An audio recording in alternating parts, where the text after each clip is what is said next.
Welcome to the Dusty Muffins, where menopause meets sisterhood and strength. We're three menopause specialists coming together to laugh, share, and empower you through the wild ride of menopause and perimenopause. Whether you're curious, confused, or just looking for real talk, you're in the right place. We're here to answer your burning questions, educate, and advocate, all with a dash of humor and a lot of heart.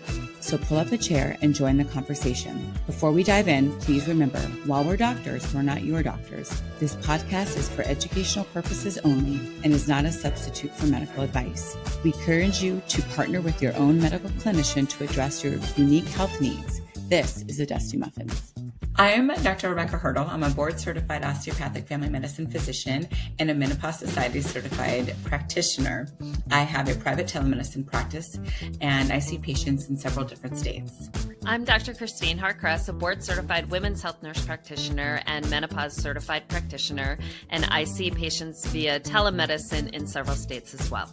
I am Dr. Aoife O'Sullivan, a board-certified family physician and Menopause Society certified practitioner, and I see patients through my telemedicine practice here in Oregon and Washington. Hello, all of our Dusty Muffins. Today we are rolling out the red carpet for a woman who has turned perimenopause in Australia into primetime. Shelly Horton is a journalist, TV presenter, and now the author of I'm Your Peri Godmother, a book that's part hilarious memoir, part survival manual, and all about smashing the silence around perimenopause. She's bold, she's blunt, she's bringing a fairy godmother's wand, glitter included, to a topic that too often gets shoved in the dark. We're talking hormones, hot flashes, how to advocate for yourself without an apology. Buckle up. Shelly doesn't hold back, and you won't want her to. Shelly, you're our first guest from Australia, and we've been so looking forward to meeting you. You're welcome onto the show, and thank you so much for joining us. I love that I'm your first guest from Down Under. I think as soon as I heard the name Dusty Muffins, I'm like, I want to be on that show. That is fantastic. Yes, that's what we want. So you've called yourself the Peri Godmother. Would you like to tell us about the events that inspired this book and this mission? Yeah, so I have to go back to 2020 because that's when I went into perimenopause, except I had never heard the word perimenopause before. So I had no idea what symptoms were to look for. I had no idea what was happening. But you might remember 2020, there was something else going on that year. A global pandemic. So of course that masked a lot of my symptoms. I thought it was just stress from coping with COVID and working in lockdown and all of that sort of thing. So my first symptoms were heart palpitations. And I thought that, and I have a history. My mum has had 2 heart attacks. She's had 5 stents. So I'm like, I'm a goner. So I took myself off to get my heart tested, completely fine. And then I just started feeling hotter, but it wasn't like, you call them hot flashes. We call them hot flushes. I don't know why there's a difference, but we flush, you flash. I think flashing's a bit cooler, but I didn't get those traditional movie star flashes, where you'd go from head to toe sweating. I just felt about 3 degrees hotter all the time. Mm-hmm. But I'd also been putting on a few COVID kilos from eating a lot of carbs on the couch, watching Netflix. So I kind of put it down to that. And then it wasn't until I love that we can talk about this with you guys, but I had an IUD, the Mirena, and I'd had it replaced 3 times. So I had not had a period in 12 years. And I wanted to marry my Mirena. I was like, it made my life so great. And then all of a sudden I got what I could only describe as an Armageddon period, in that I bled through my clothes. So that was this has all been happening for like 6 months, but it wasn't until that incredibly heavy period that I went, I better go and see a GP. So I took myself off to a GP.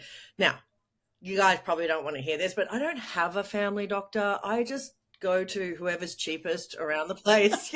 I've moved around a lot for work. I now know continuous care is important. Back then I didn't.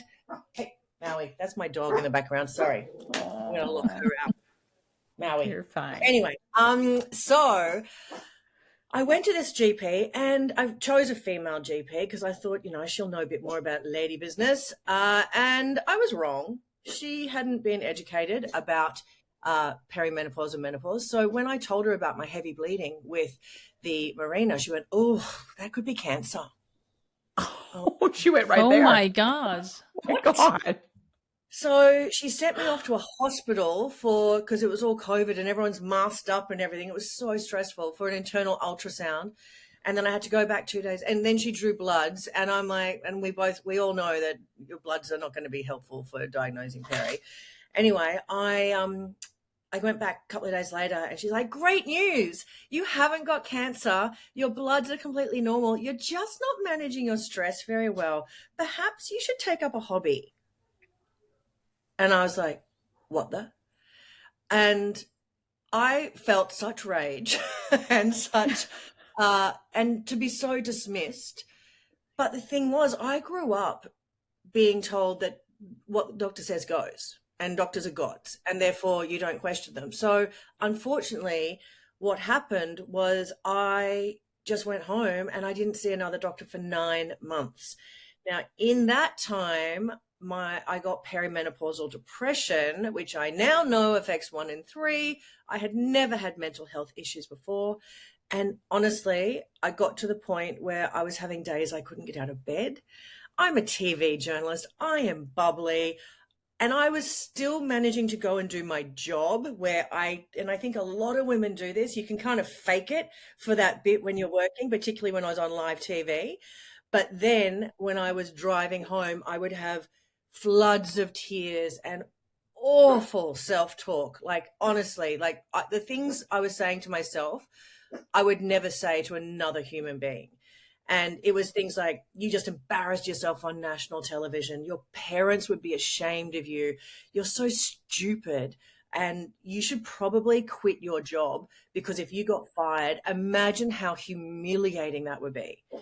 And so I took I went home and I was crying. I didn't tell my husband I was having these thoughts. I don't think many people do reveal their inner thoughts.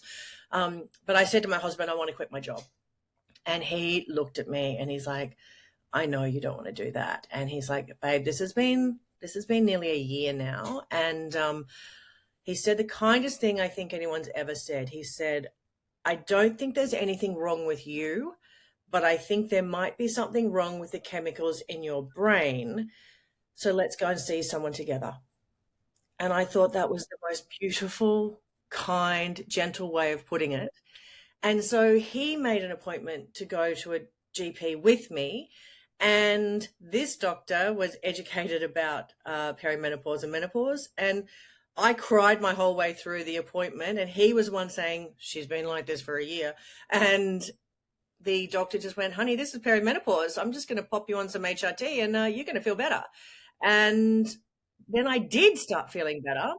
And then instead of feeling grateful, I got freaking mad. I got so mad that I had lost nearly a year of my life, and that my depression had actually gotten so bad that I did have to go on an antidepressant, which now we know is not the best way for treating perimenopausal depression, but I do believe I needed it. And then it took me nearly 3 or 4 years to get my health back. So I decided, screw this. I'm going to Parliament. I'm going to make sure that women know about menopause and perimenopause. I'm going to write a book about it. And then I just had to really do the work. And I feel like I need to let women know that going on to HRT or MHT or hormones or whatever you want to call it, it's not a quick fix necessarily. And so it wasn't a quick fix for me, but it certainly got me back to functioning. And so therefore I then turned that peri rage into peri passion and made some difference.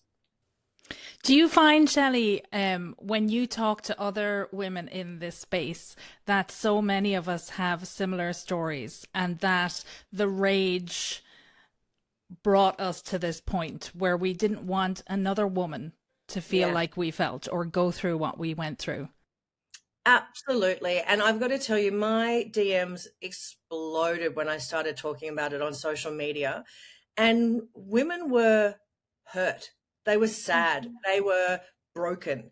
And that was mainly because they'd been dismissed for so long. And Now, I mean, I love the algorithm. All I get is perimenopause and menopause information.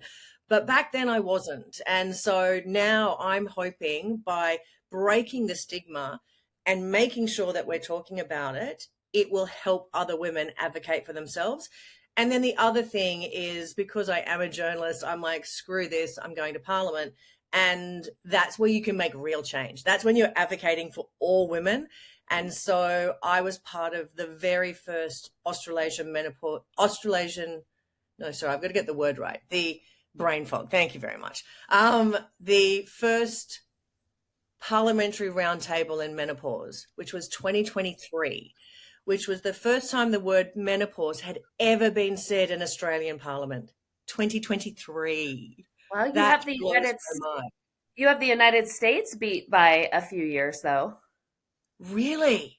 Yeah. How can this be? Like, honestly, doesn't it blow your mind that something that affects 100% of women who live long enough, and yet it's secret women's business, just soldier on, not with the dusty muffins, my friends. Oh, no. Want the Dusty Muffins at your next event? We do panels, live podcasts, and talks that bring the heat, literally. Corporate, see-me, or retreats, we've got you. So hit us up at thedustymuffins333@gmail.com or DM us on Instagram at thedustymuffins.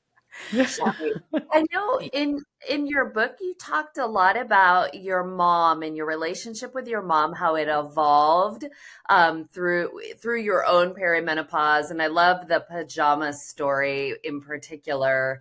Will you share that about your mom, because it really spoke to me about, our mothers being silenced, and then your mom not knowing how to respond, and then this is what it was so heartwarming for me.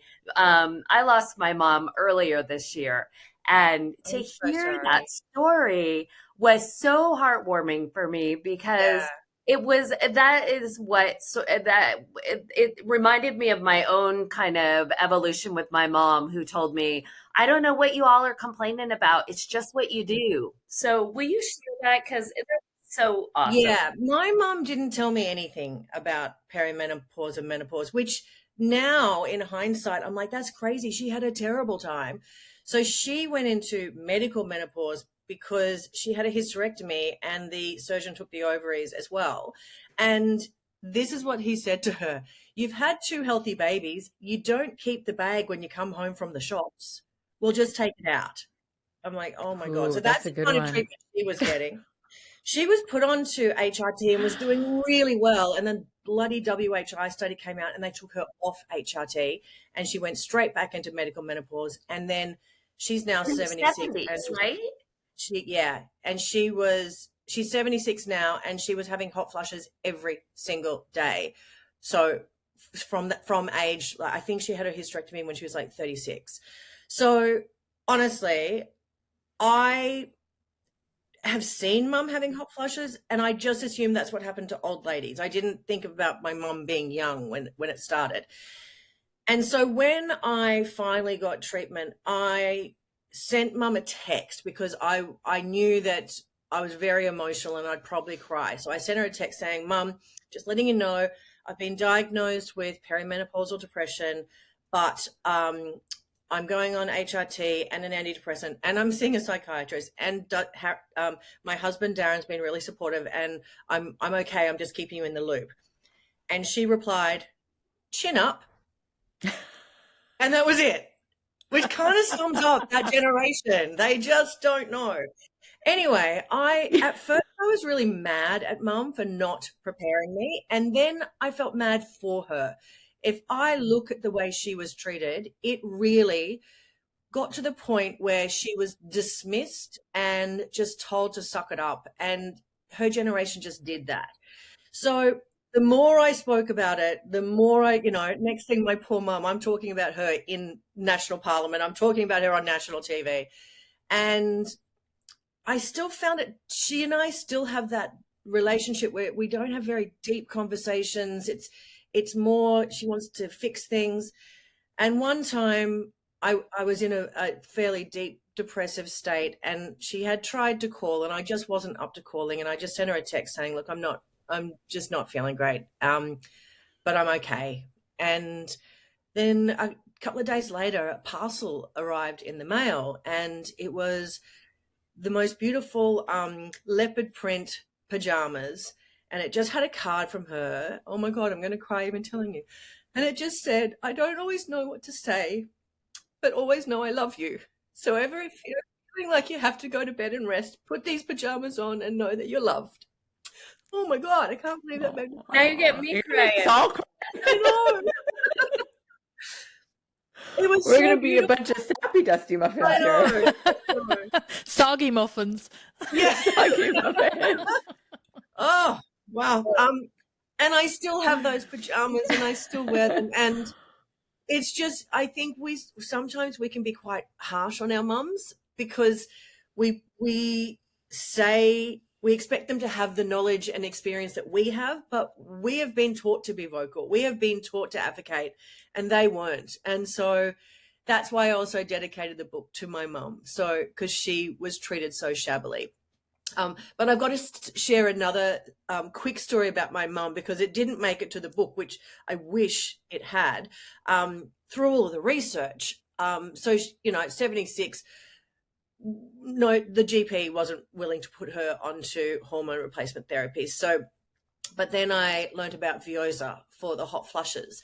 And I'm not sure if it's the same brand name over in America. It is. Oh, it is. Okay. So I said to her, Mum, just ask the GP, just see. And he finally agreed.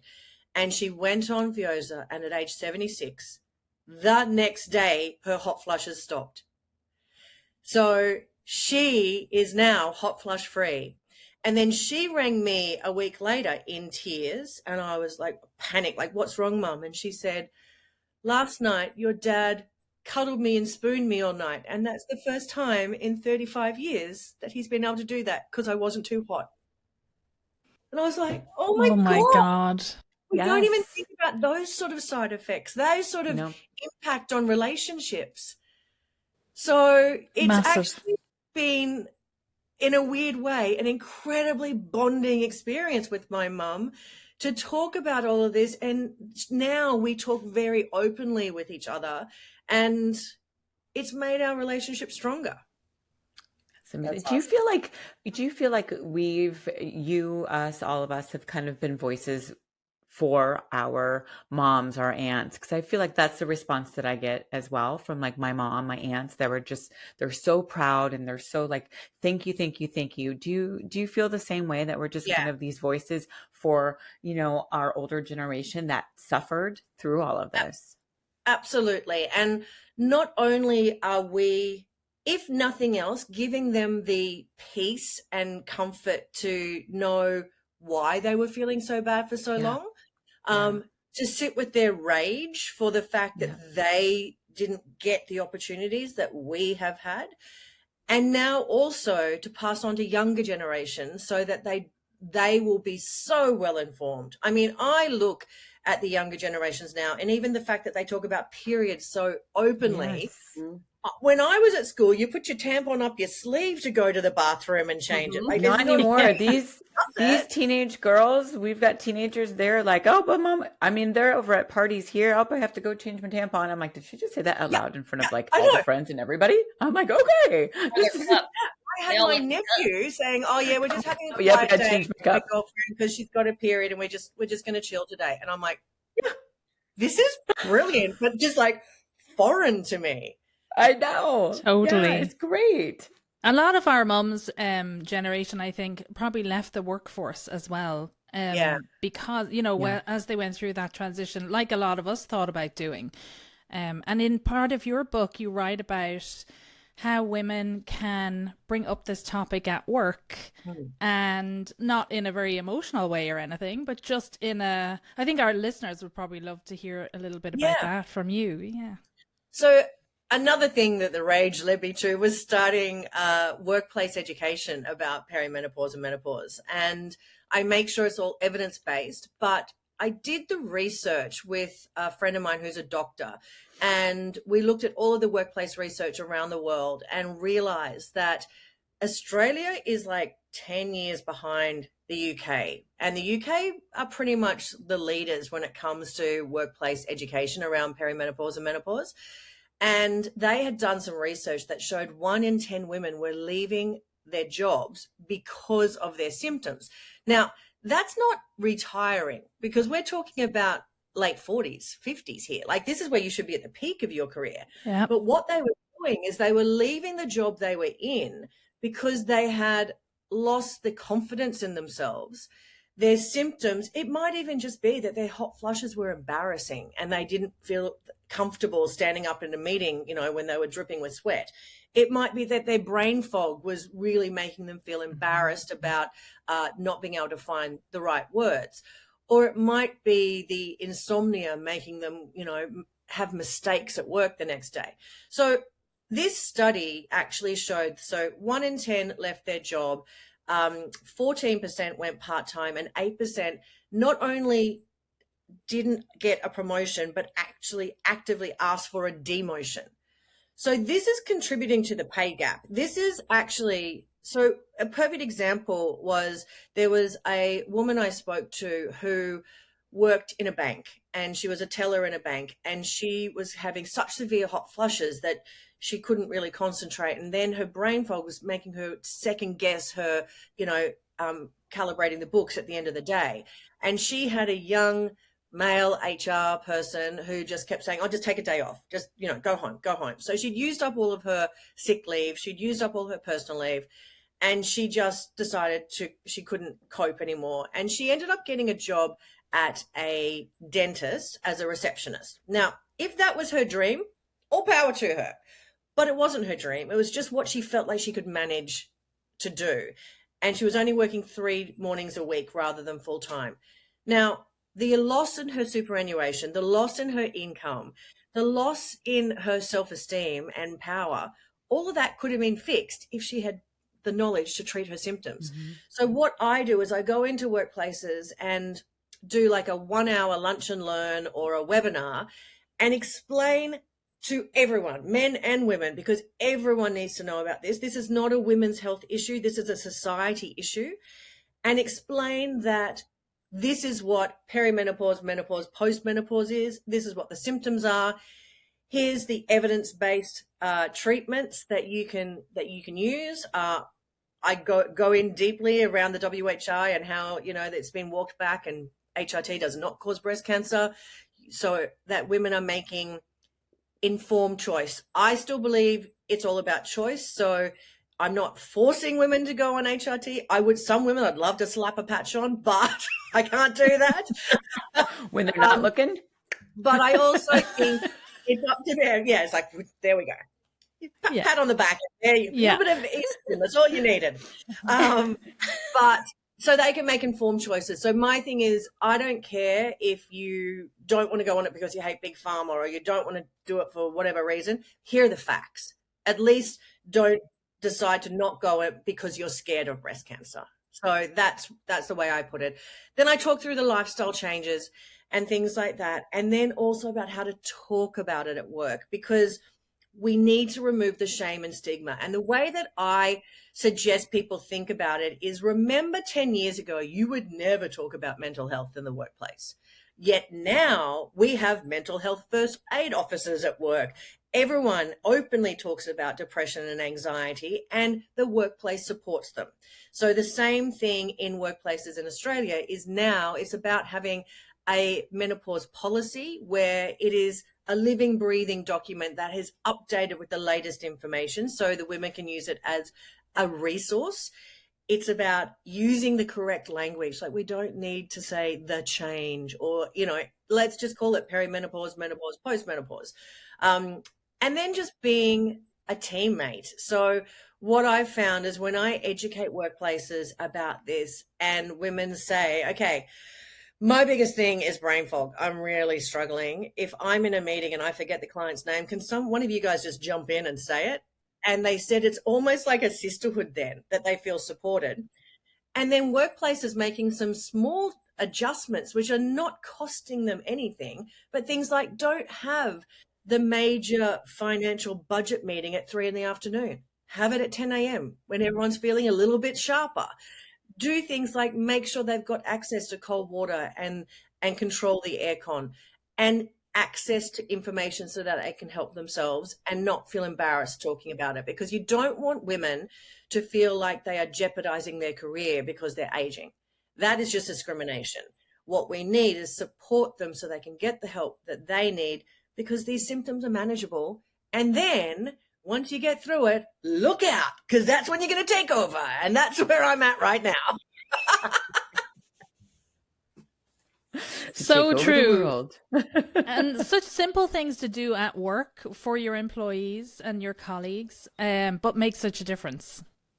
Mm-hmm. That's a great. Yeah, absolutely. Great and can I also say that when I first started, because I've been working in, giving these talks for a couple of years now, the men were very nervous and very small in number, when it was on webinars and things like that. But the numbers are going up and up and up. And I had this incredible experience where I was presenting webinars to one of the big banks in Australia. So there's hundreds of people online.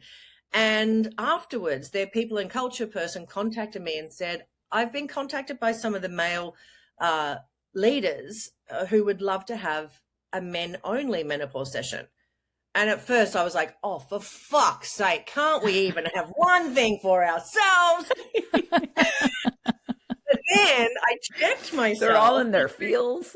Yeah, exactly. But then I'm like, hang on, this is actually amazing. So I questioned them. I'm like, why did you want this? And they said, first of all, they didn't even understand a period, really. They're like, we have to ask some really basic, dumb questions, and we don't want to look dumb in front of people that we're leaders to. Secondly, we don't want to put our foot in it. We don't want to say like, oh, is that because you're in perimenopause? And then, get slapped with a lawsuit. They want to make sure that they had the right language to talk to their team about. But then also they're like, my wife's going through it and I want to help her. And so there was actually this incredible empathy. And it was one of the most rewarding sessions that I've done, because these men were just hungry for knowledge.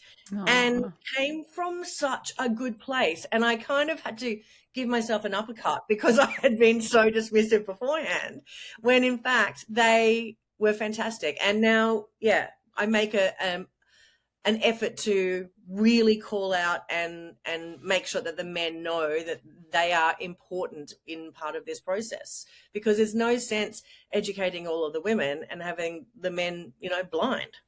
Yeah, absolutely. I love it. Oh my gosh, I love it. I've often thought about doing an in-person men's event here in Portland, but my friends have said their husbands would not go. But I'm not sure I believe that. I don't know that I believe that either. I think it's changing. And I think also the more that women talk about it, the more men understand that it's not them. And I think that if you look at the ages between 45 and 54 in Australia, that's the highest rate for divorce. Mm-hmm. And I'm like, there's a little correlation there. Mm-hmm. So the fact that, our libidos go down, if you talk about it, it's not that we're rejecting our husbands.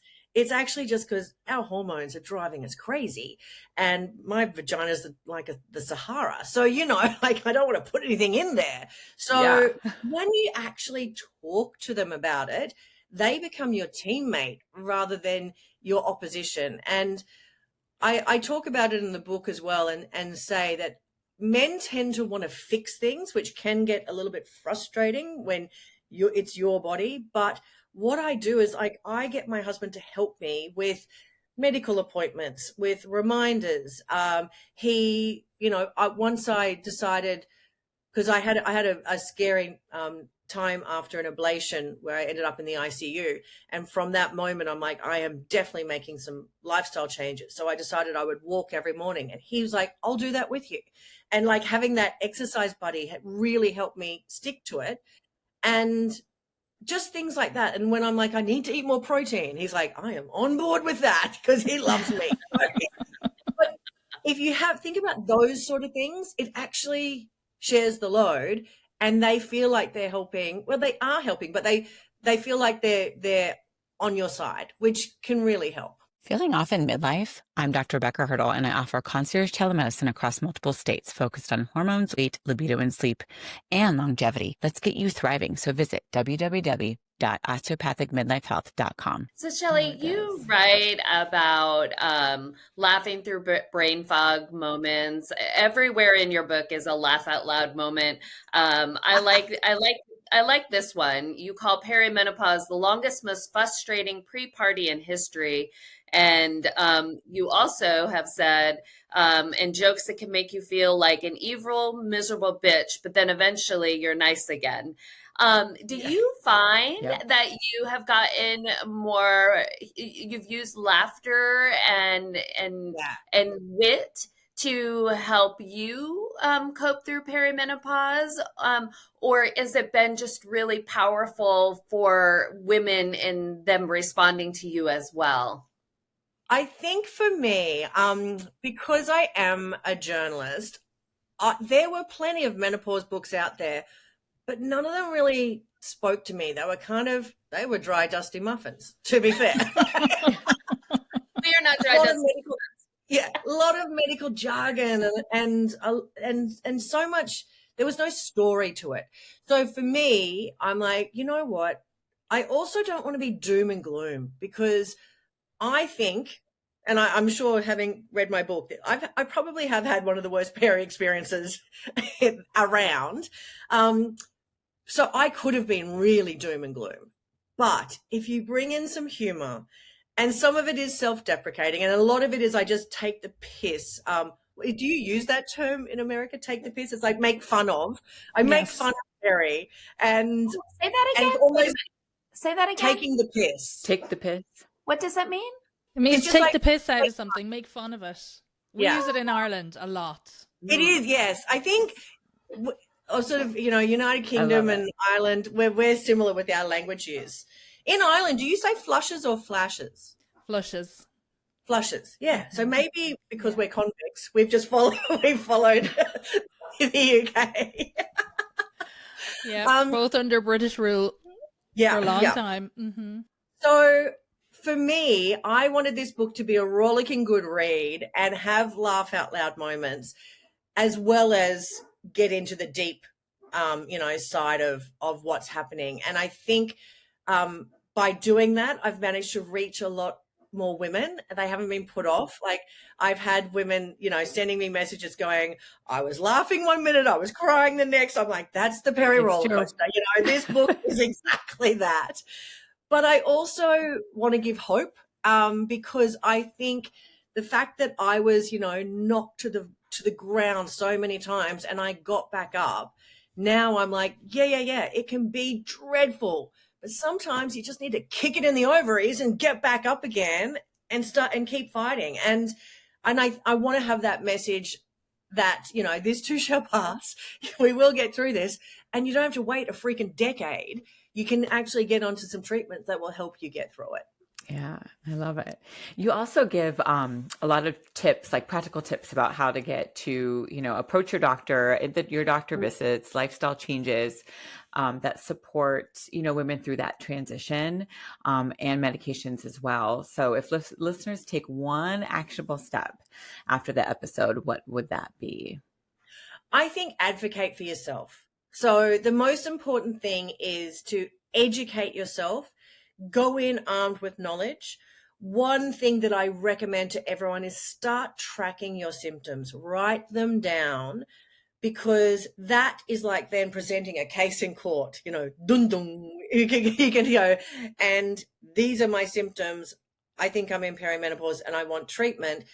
It's going to make it easier for the doctor to actually, put it together, even if they haven't had all of the training that they should have.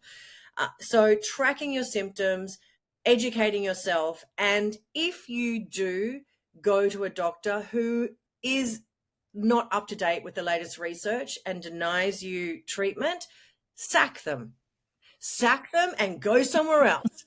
We have the right to do that. or hit them. That means leave them, or like in like American football, sack. I've got boys. So you like Oh, take them I don't down. know that term.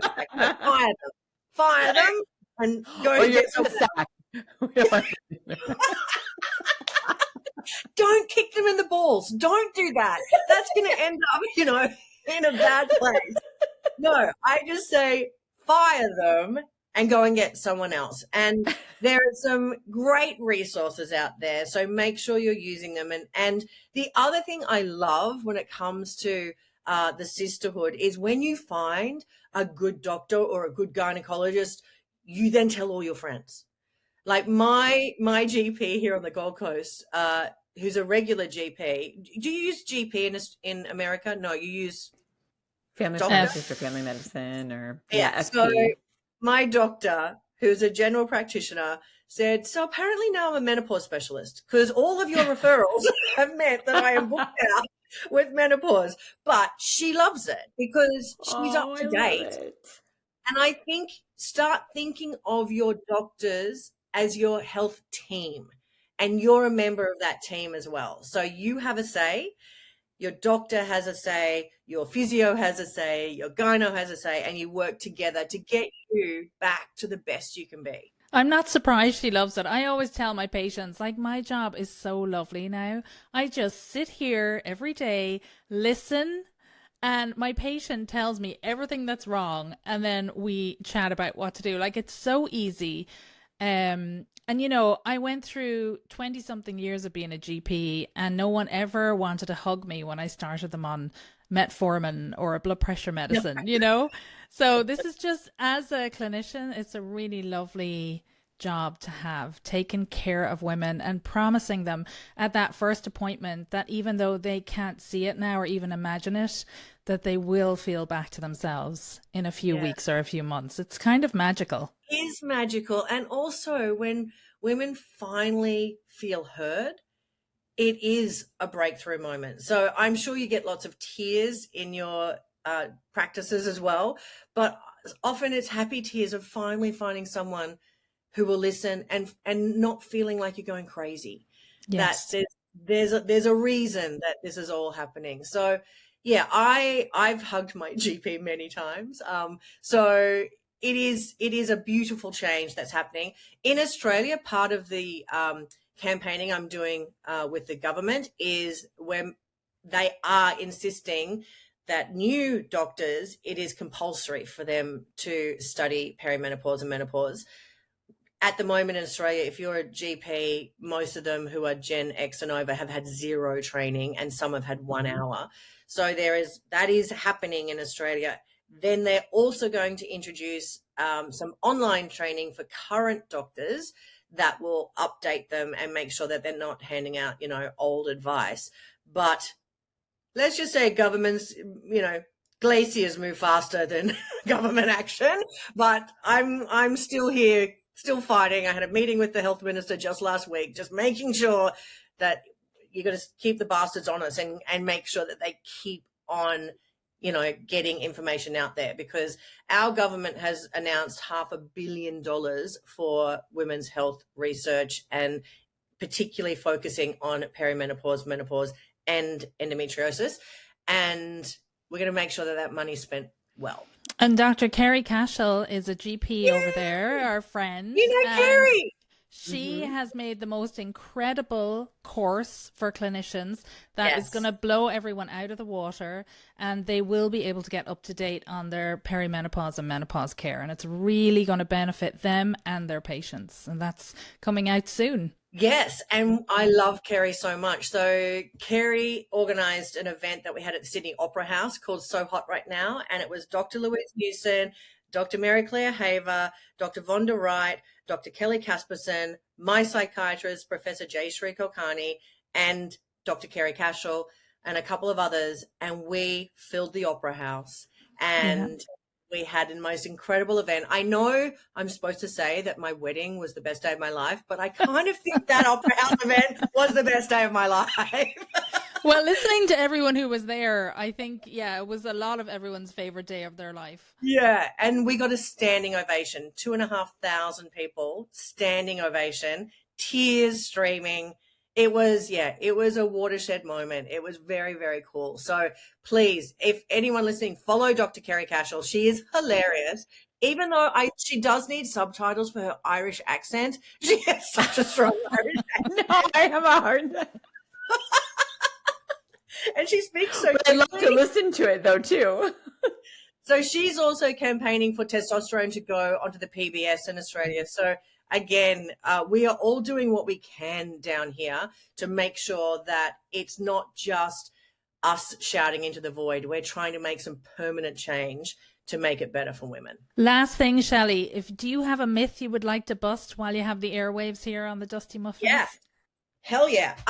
That perimenopause and menopause is natural and you should just go through it naturally. I hate that word natural. Kelly Casperson actually has the best way. She's like, if you want to do this naturally, that means you want to do everything naturally, throw away your reading glasses. Because that's just your eyes aging naturally. And your shoes and your clothes. And your shoes and your car and everything. Yeah.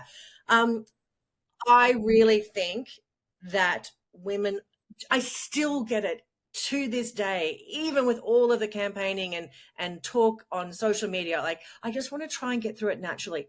Why? You don't get a medal for going through it naturally. And what are you doing to protect your heart, your brain, and your bones? You know, like your estrogen is stripping out your bones and leaving them like aero bars, like they're just crumbling, like little dribble sandcastles. So naturally is not necessarily best. And I think that there's a big myth that natural is best. And as far as I'm concerned, now the HRT that we have is as natural. It's body identical. It is from yams. Like, it is no longer from pregnant horses. It is no longer synthetic. Like, we have got the technology, we're using it. So we just need women to catch up and actually realize that the help's there and they deserve to feel well. Bravo. Bravo. And I'll get off my soapbox now. Thank you so much for joining us, Shelly. It's such a this pleasure. has been awesome. I love chatting to you guys, and I love that this is worldwide. This is fantastic. Yeah. Well, Shelly Horton proves that perimenopause does not have to be a hushed-up horror story. It can be talked about with honesty, humour, and a hefty dose of empowerment. If you want more of her wit and wisdom, grab her book, I'm Your Peri Godmother, and let her wave that Peri wand over your life. Huge thanks to Shelly for joining us today and to you for listening. Don't forget to subscribe, share this episode with a friend who might need a Peri Godmother of their own, and keep the conversation going. Until next time, stay informed, stay empowered, and maybe keep a fan handy.